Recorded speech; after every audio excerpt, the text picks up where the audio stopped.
श्रावण में अगर मान लो एक दिन आपका निकल भी गया, 2 दिन आपके छूट भी गए, कोई दिक्कत की बात नहीं। जो पेड़ तुम्हारे यहाँ लगा हो, जो पौधा तुम्हारे यहाँ लगा हो, जो वृक्ष तुम्हारे यहाँ लगा हो, जो क्यारा तुम्हारे यहाँ हो, कुंडी तुम्हारे यहाँ हो, उसी की मिट्टी को, उसी के पेड़ के नीचे, उसी पौधे के नीचे उस मिट्टी को थोड़ा सा हाथ से उसको उठाकर एक लिंग की आकृति बना ले। उसमें जलाधारी बनाने की जरूरत नहीं, केवल लिंग की आकृति बनाकर उसी की पूजन वहीं कर कर पानी चढ़ाकर 15 से 20 मिनट बाद अपना काम करने के बाद उसी को उसी मिट्टी में विसर्जन कर दें अपनी कामना कर कर। देव अधिदेव महादेव 2 महीने के बाद क्या देगा ये वही जान सकता है।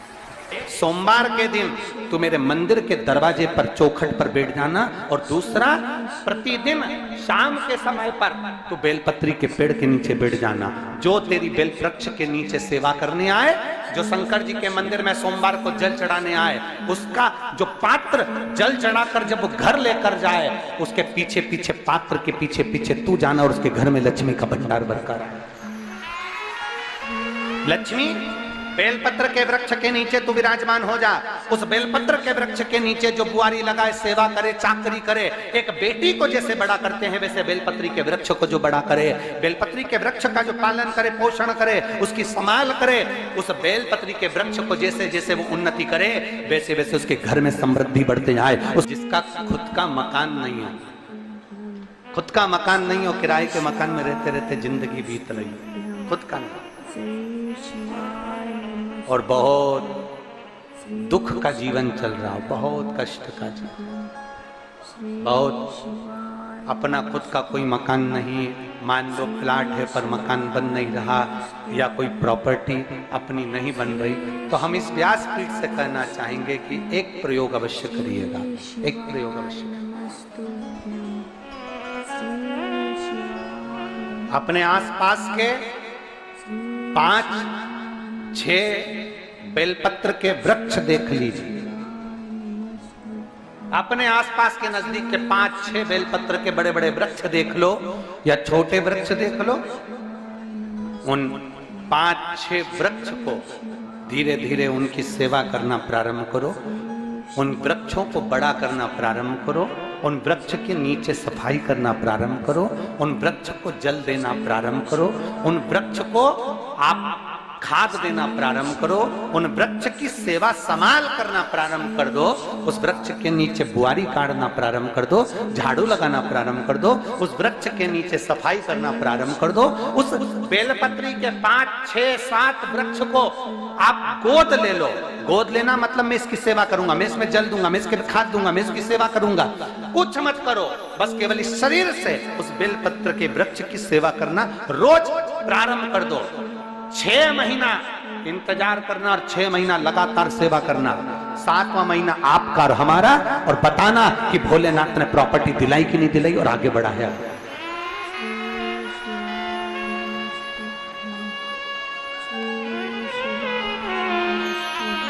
एक बेलपत्र का वृक्ष जिसके नीचे माता लक्ष्मी विराजमान होती है, एक बेलपत्र के वृक्ष के नीचे लक्ष्मी रहती है। दुनिया के लोग कहते हैं लक्ष्मी जी का दिन कौन सा है, बोलो जम के जल्दी से। शुक्रवार। दुनिया के लोग कहते हैं लक्ष्मी जी का दिन शुक्रवार है, पर माता लक्ष्मी से पूछा जाए कि तुम्हारी माता ख्याति देवी नारायण भगवान के साथ तुम्हारी शादी नहीं कर रही थी, शंकर को लक्ष्मी दे रही थी, तब तुमने भगवान शंकर से विनती करी, भोले बाबा मैं नारायण से प्रेम करती हूँ, भगवान नारायण से मेरा विवाह हो। तो माता ख्याति देवी से शंकर भगवान ने विनय कर कर कहा कि लक्ष्मी जी का विवाह नारायण के साथ कर दिया जाए। भगवान नारायण के साथ जब लक्ष्मी जी का विवाह हो गया, तब लक्ष्मी जी हाथ जोड़कर बोलती हैं, बाबा मेरा विवाह नारायण के साथ हो गया, पर मैं आपके चरणों की सेवा करना चाहती हूँ, बाबा आप कृपा करिए कि मैं क्या करूं आपके लिए। शंकर भगवान कहते हैं लक्ष्मी बस दो चीजें कर दे, एक सोमवार के दिन तू मेरे मंदिर के दरवाजे पर चौखट पर बैठ जाना, और दूसरा प्रतिदिन शाम के समय पर तू बेलपत्री के पेड़ के नीचे बैठ जाना। जो तेरी बेल वृक्ष के नीचे सेवा करने आए, जो शंकर जी के मंदिर में सोमवार को जल चढ़ाने आए, उसका जो पात्र जल चढ़ाकर जब वो घर लेकर जाए, उसके पीछे पीछे पात्र के पीछे पीछे तू जाना और उसके घर में लक्ष्मी का भंडार भरकर आए। लक्ष्मी बेलपत्र के वृक्ष के नीचे तू विराजमान हो जा। उस बेलपत्र के वृक्ष के नीचे जो बुआरी लगाए, सेवा करे, चाकरी करे, एक बेटी को जैसे बड़ा करते हैं वैसे बेलपत्री के वृक्ष को जो बड़ा करे, बेलपत्री के वृक्ष का जो पालन करे, पोषण करे, उसकी संभाल करे, उस बेलपत्री के वृक्ष को जैसे जैसे वो उन्नति करे वैसे वैसे उसके घर में समृद्धि बढ़ते जाए, उसके घर में वैभव बढ़ते जाए। ये शंकर भगवान माता लक्ष्मी से करे, भगवान शिव माता लक्ष्मी से करे। तो भस्म, अगर शिव के मंदिर में भस्म मिल जाए, शंकर पर चढ़ी हुई भस्म अगर मिल जाए तो, और अगर भस्म ना मिले ना तो शंकर के जो शंकर भगवान का जो शिवलिंग है, शिवलिंग के आसपास में जो जलाधारी है, यहाँ अगर भस्म ना मिले तो इस जलाधारी पर अपना हाथ स्पर्श कर कर अपने तन पर उसको लगाकर जरूर। भस्म एक शंकर पर चढ़ा हुआ जल, दूसरे नंबर पर है शंकर पर चढ़ी हुई भस्म। ये दो स्पर्श जरूर, स्पर्श। एक भस्म का एक बड़ा सुंदर चरित्र आता है। दूसरा, जिस भूमि पर बैठकर कथा सुनो उसकी रज को अपने मस्तक पर थोड़ा सा लगाकर अवश्य जाओ, वो जीवन का एक आनंद है।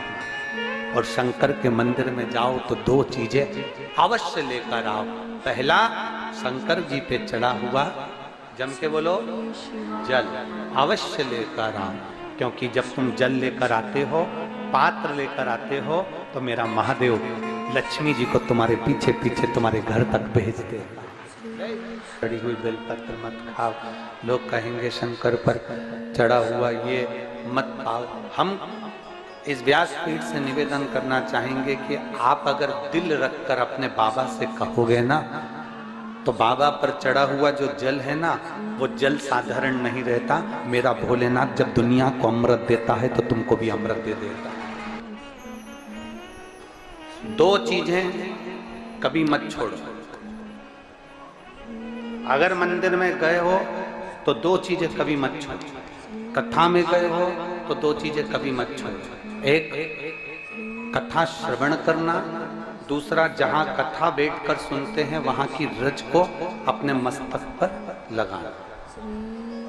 कथा सुनने के बाद आप यहां से जाओ, भले दरी बिछी है, आसन बिछा है, कारपेट बिछा है, उस पर अपना हाथ फेर कर उस रज को अपने मस्तक पर जरूर लगाओ। क्योंकि शिव पुराण में, भागवत पुराण में, स्कंद पुराण में, कुर्म पुराण में, नर्मदा पुराण में, लिंग पुराण में, नारद पुराण में, ब्रह्म वैवर्त पुराण में, जितनी भी पुराणे हैं सब पुराणों में लिखा है कि जिस स्थान पर बैठकर हम भगवान की कथा को सुनते हैं, उनको याद करते हैं, जितनी देर हम उनको याद करते हैं उतनी देर वो परमात्मा उस स्थान पर बैठा हुआ रहता है।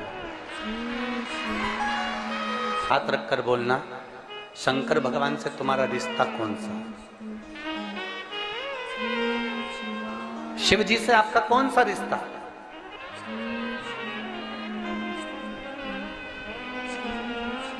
शंकर भगवान को आप क्या मानते हो? हमने आपको एक संबंध बताया था कि सीहोर कुबेरेश्वर धाम आपका मायका है, तो हम आपके भाई हैं, तो शंकर भगवान आपके पिता हैं, आपके बाप हैं, आपका बाबा है, आपका दादा है।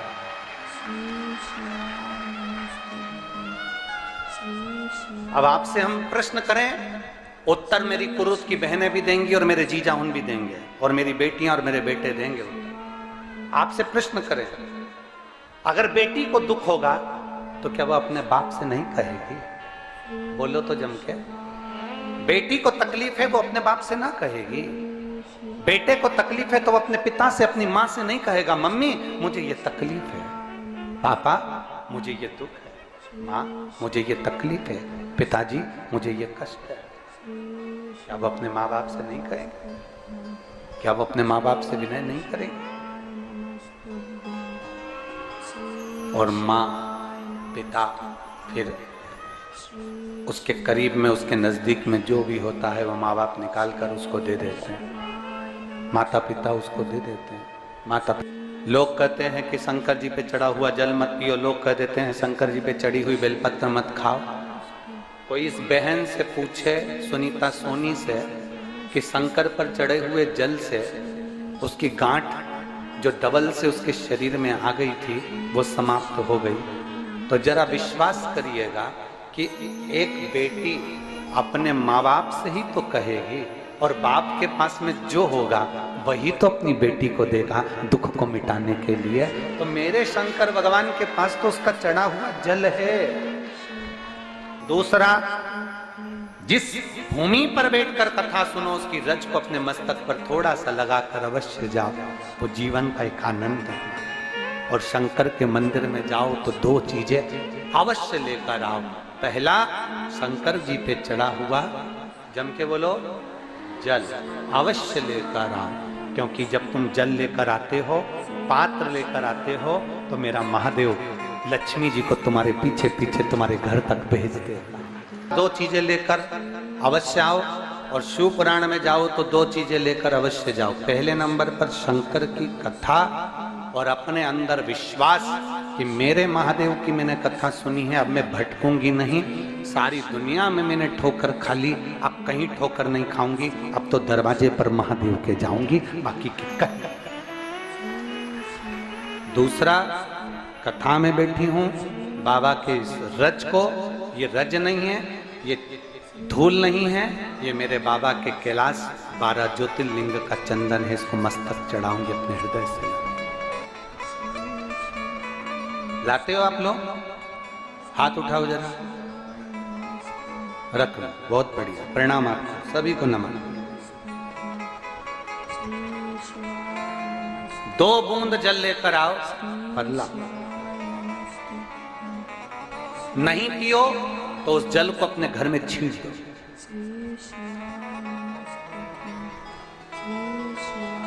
नहीं पी सकते, उस जल को छींट दो। सारे घर के लोग नहीं पी रहे, उस जल को मटके में डाल दो, हंडे में डाल दो। 2 बूंद जल हंडे में डाला, सब पी गई। आपको अलग अलग किसी को देने की जरूरत नहीं पड़ेगी, किसी को नहीं।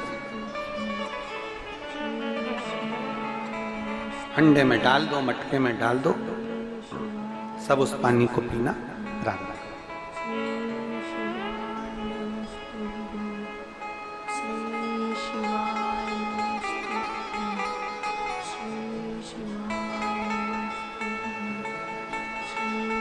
उस जल के महत्व को जो बच्चों का दर्द नहीं देख सकते। जब माता पिता अपने बच्चों का दर्द नहीं देख सकते तो देव अधिदेव महादेव तुम्हारा दर्द कैसे देखेंगे? वो भी तो काटेंगे तुमको, वो भी तो कष्ट मिटाएंगे। 2 चीजें कथा में जाकर ले। एक, जहां जगह मिल जाए वहां बैठकर कथा सुनो। धूप लगे, पंडालों की इतनी व्यवस्था नहीं हो पाती है। पंडाल लगाने वाले, टेंट लगाने वाले टेंट लगा लगा के थक जाते हैं, तो अपने साथ एक छाता लेकर चलो। 2 पानी की जम के बोलो जरा, बोतल, बिछाने की दरी अपने साथ लेकर चलो। लोगों ने उमा महेश की कथा अपने जीवन में धारण करी कि नहीं करी वो हमको नहीं स्मरण है, पर एक बात का स्मरण करिएगा। ये जो कथा चल रही है ये गौरी शंकर चल रही है। इसके बाद में जो अमलेश्वर में कथा है वो कौन सी है? समर्पण शिव महापुराण कथा। उस समर्पण शिव महापुराण की कथा जब 2 तारीख को विराम हो जाएगी, तब उसके बाद में जो कथा 6 जून को प्रारंभ होगी सोलापुर महाराष्ट्र में, उस कथा का नाम रहेगा उमा महेश शिव महापुराण की कथा। उसको जरूर सुनो। सोलापुर में जो 6 जून से कथा होगी उसका नाम उमा महेश शिव महापुराण, उसको सुनना, श्रवण करना, उसको धारण करना है। उसमें इतने प्रश्न माता उमा ने भगवान महेश से करे हैं और महेश भगवान शंकर उसका हर प्रश्न का उत्तर दे रहा है। भगवान महेश भगवान शंकर हर प्रश्न का। बाबा बोले माता उमा ने भगवान शिव जी से, महेश भगवान से, भगवान शंकर से करेंगे, बाबा भोलेनाथ जी बताओ, संसार में जन्म लेने वाले व्यक्ति के जीवन में उसके भाग्य में अगर सुख नहीं है, उसके भाग्य में खुशियां नहीं है, उसके भाग्य में कोई अच्छा है ही नहीं, तो वो जीव क्या करेगा? वो जीव क्या करेगा?